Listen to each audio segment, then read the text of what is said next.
Beberapa mata kuliah yang menurut saya barangkali sudah perlu dimodifikasi atau mungkin kalau perlu mungkin bisa diganti dengan mata kuliah yang lain.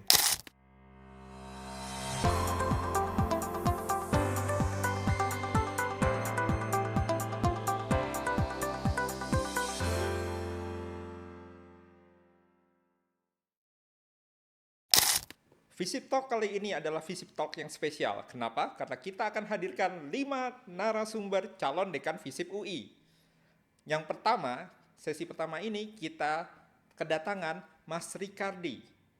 Mas Ricardi ini adalah calon dekan Visip UI dari Sosiologi. Lebih lengkapnya, yuk kita tanya langsung, kita kenal langsung. Assalamualaikum Mas Ricardi. Waalaikumsalam. Iya, salam kenal, salam terhangat dari kami Iluni Visip UI. Mas, kira-kira nih, mungkin banyak yang belum tahu juga nih pemirsa. Boleh diceritakan tentang profil singkatnya Mas Ricardi? Silakan. Terima kasih Modi. Teman-teman semuanya, alumni Visip UI. Saya S1-nya Sosiologi Visip UI. Yang S2-nya saya Ilmu Administrasi, lebih tepatnya Administrasi Bisnis. S3 saya Sejarah tentang industri otomotif. Memang kelihatannya tidak linear, tetapi itu pun juga jadi problem ya ketika kemarin waktu saya mau guru besar agak tertahan. Saya punya justifikasi dan salah satunya di S3 saya Sejarah, ilmu sejarah, tapi tentang industri otomotif. Oh, industri otomotif. Nah, namun saya bisa mengklarifikasi dan menjelaskan bahwa saya menjelaskan fenomena sejarah industri otomotif Indonesia itu dengan perspektif sejarah, metodologi pendekatan sejarah, dan menggunakan teori sosiolog terbaru pada waktu itu, yaitu Anthony Giddens. Oh, Anthony Giddens. Nah, ketika itulah artinya saya kembali welcome back, anak nakal kembali ke rumahnya sosiologi. Welcome back Mas. Welcome back. Jadi waktu itu pun juga para senior juga ini ngapain sih gitu kan, udah S2-nya nggak jelas, artinya bukan nggak jelas dalam arti luas ya, tapi nggak inilah ya, nggak punya kedekatan emosional, kedekatan teoritis maupun juga pemikiran ataupun juga aplikasi dari sosiologi. Kemudian S3 pun juga nyebrang lagi ke halaman tetangga begitu ya. Nah, tapi ketika saya membuktikan bahwa ini adalah sosiologis, buktinya apa? Ini teori yang pertama. Dan pada waktu itu belum ada orang UI yang membahas mengenai Anthony Giddens ya, teori strukturasi. Sebuah profil yang menarik sekali, sangat down to earth, sangat humble, memikirkan pola pikir yang holistik. Sangat bagus sekali nih. Seru nih pertanyaan berikutnya nih. Dari semua pengalaman tersebut nih, dari gambaran potret diri yang seperti itu, visi apa sih atau hal apa yang ingin di-achieve dengan menjadi dekan Visip UI, Mas? Jadi saya punya 3 strategi ya untuk pengembangan Visip. Tentunya telah banyak yang dihasilkan, telah banyak karya dan kemajuan yang telah dicapai oleh dekan-dekan sebelumnya. Tetapi tentu saja kita melihat dunia berubah, lingkungan eksternal pun juga tidak sama dengan yang kemarin. Tantangan pun juga berbeda. Nah, oleh karena itu, pertama saya akan tekankan lagi, strategi pertama adalah academic excellence. Nah, yang kedua adalah academic ecosystem entrepreneur. Nah, yang ketiga adalah supportive infrastructure. Nah, dalam hal ini untuk yang pertama, academic excellence-nya tentunya kita tidak bisa memungkiri banyak hal yang telah berubah. Ada yang katakanlah yang sudah tidak relevan atau ada akademik atau mungkin dari sisi ilmu pengetahuan yang justru perlu dikejar. Ringkasnya ya, karena kita waktunya terbatas, mengenai pengetahuan mengenai data science. Data science. Nah, data science itu juga sangat penting karena sekarang dunia digital dan dunia AI. Dan kemudian saya juga tentu saja nanti akan merevisi, mendiskusikan dengan senat akademik dan juga dengan pimpinan di tingkat universitas. Beberapa mata kuliah yang menurut saya barangkali sudah perlu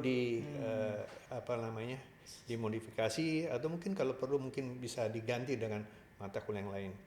Nah, Yang kedua juga mata kuliahnya adalah saya akan mengembangkan mata kuliah social entrepreneurship. Nah, itu adalah mata kuliah. Nah, ini apa? Ini relevansinya nanti itu. Salah satunya adalah saya akan mengundang, akan menginvite para praktisi. Jadi bukan hanya akademisi, baik di data science maupun di data social entrepreneurship. Karena dunia sekarang tidak bisa lagi hanya mengandalkan scientist ataupun juga theoretical thinking ataupun theoretical framework. Kita perlu dunia praktis. Nah, salah satunya adalah itu, dengan paling tidak dari 2 mata kuliah yang direncanakan itu, keterlibatan alumni akan sangat penting sekali. Nah, untuk yang strategi kedua, academic environment social entrepreneurship itu, tentunya adalah aktivitas-aktivitas akademik itu memiliki sebuah hal yang memang dalam beberapa hal ya, ada yang para senior, para dosen itu yang agak alergi dengan bicara masalah uang. Saya pikir tidak demikian lagi. Sehingga kita pun juga bisa banyak berbuat, misalnya mengembangkan mata kuliah ataupun juga program khusus. Kalau dulu mungkin apakah disebut dengan diploma atau vokasi, ataupun kelas bisnis ataupun kelas eksekutif. Saya pikir itu bisa didesain. Nah, yang kedua juga di dalam academic environment entrepreneurship ini itu juga bisa dilakukan, misalnya apa?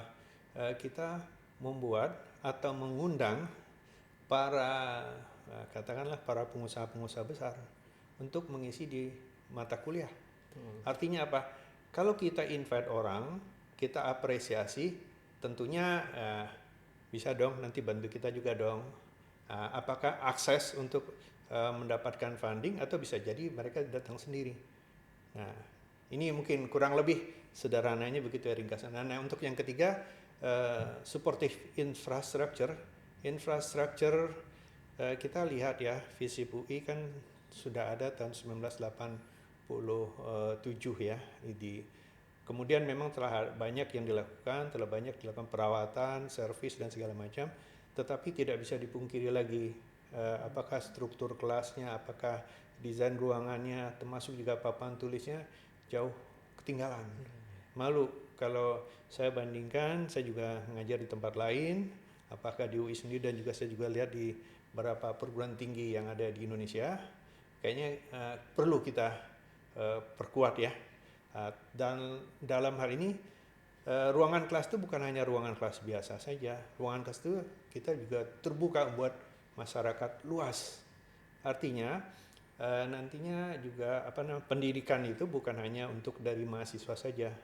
Jadi kita nanti diharapkan para katakanlah tokoh-tokoh penting yang telah memberikan kontribusi nyata, apakah dalam bentuk aktivitas sosial, kegiatan sosial, itu bisa kita berikan sebagai mahasiswa khusus.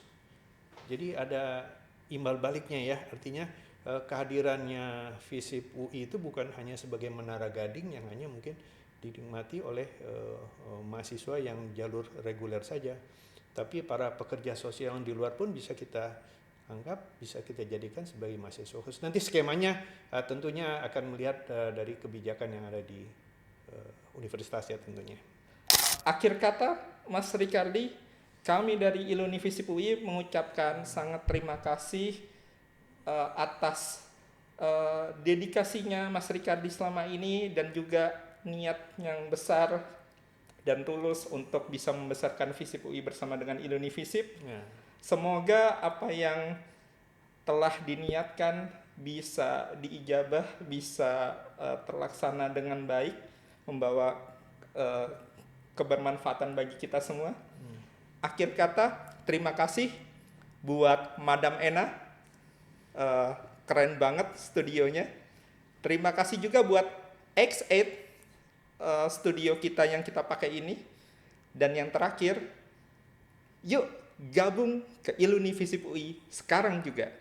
Dapatkan juga merchandise asli dari Iluni FISIP. Terima kasih. Terima kasih Mas. Assalamualaikum. Waalaikumsalam. Sukses ya, Madi. Bye.